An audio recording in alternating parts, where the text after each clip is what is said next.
Bom, e a gente segue falando sobre esse assunto aqui no estúdio. A gente está recebendo o presidente da Federação Rio-Grandense de Entidades para Cegos, Leopoldino Monteiro. Leopoldino, seja bem-vindo ao PFTV. Eu que agradeço o convite e para mim é sempre importante a gente poder falar sobre as demandas das pessoas com deficiência visual. Isso aí. O senhor, como presidente de uma fundação, de uma entidade que representa municípios em praticamente todo o estado, o que o senhor nota de demandas? Assim, qual é o maior problema quando a gente fala em questão de políticas públicas? Olha, eu como presidente da FREC, e a FREC é uma federação que congrega mais de 30 entidades no estado, a gente tem como, assim, quase que as entidades falando em uníssono, são quase que sempre as mesmas reclamações, né? A falta de acessibilidade, a falta de cumprimento das leis, né? Que existem várias leis dentro do direito das pessoas com deficiência. Já temos várias leis que são frutos, assim, da luta das entidades, né, formadas e pensadas para isso, para lutar pelas políticas em benefício das pessoas, né, com deficiência. Mas essas leis, infelizmente, elas não são respeitadas. Por exemplo, quando quando é feito um prédio novo, por exemplo, um prédio público, muitas vezes do Estado, existem as normas técnicas, né, da ABNT. Sim. E elas têm que ser respeitadas. E na maioria das vezes não são.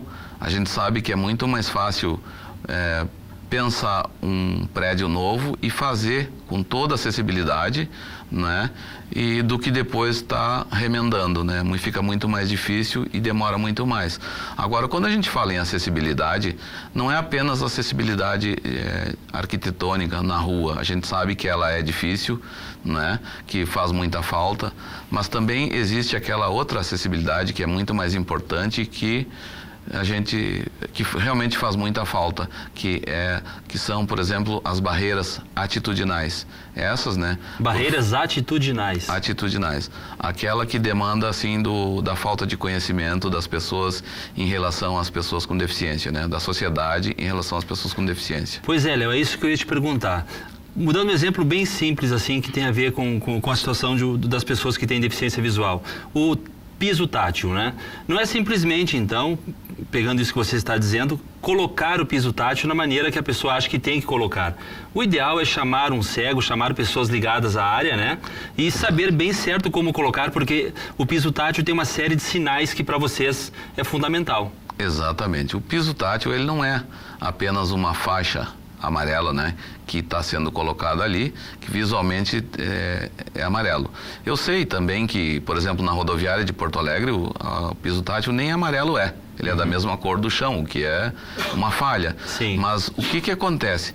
Muitas vezes a empresa, a construtora que vai construir melhorar aquela calçada ou fazer, enfim, a obra, ela não está bem apropriada do que significa o piso tátil, que ele é uma sinalização tátil para as pessoas que não enxergam e que vão se utilizar daquele piso para se deslocar.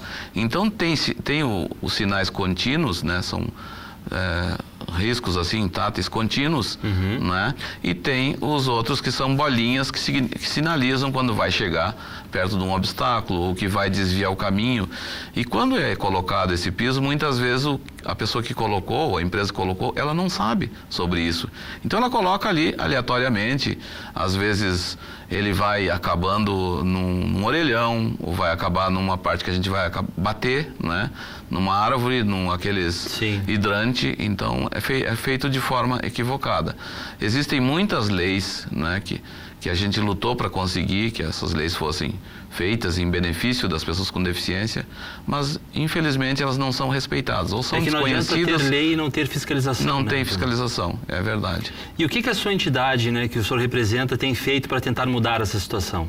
A FREC, que é a Federação Rio-Grandense de Entidades de e para Cegos, a função prioritária dela é estimular a criação de novas entidades pelo Estado e qualificar aquelas que já existem para trazer justamente isso, o conhecimento das leis para as pessoas que dirigem as entidades, que são pessoas com deficiência visual aqui longe e que às vezes não conhecem a lei.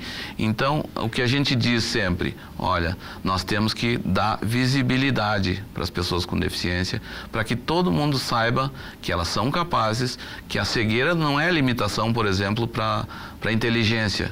Claro. Que muitas vezes as pessoas dizem, olha, ele não vai passar na escola porque ele é cego. Não, não é por isso. Né? Hoje nós temos vários recursos, temos toda uma tecnologia assistiva que pode nos socorrer e nos ajudar para a educação, enfim, para tudo, mas é preciso que as pessoas conheçam isso, né?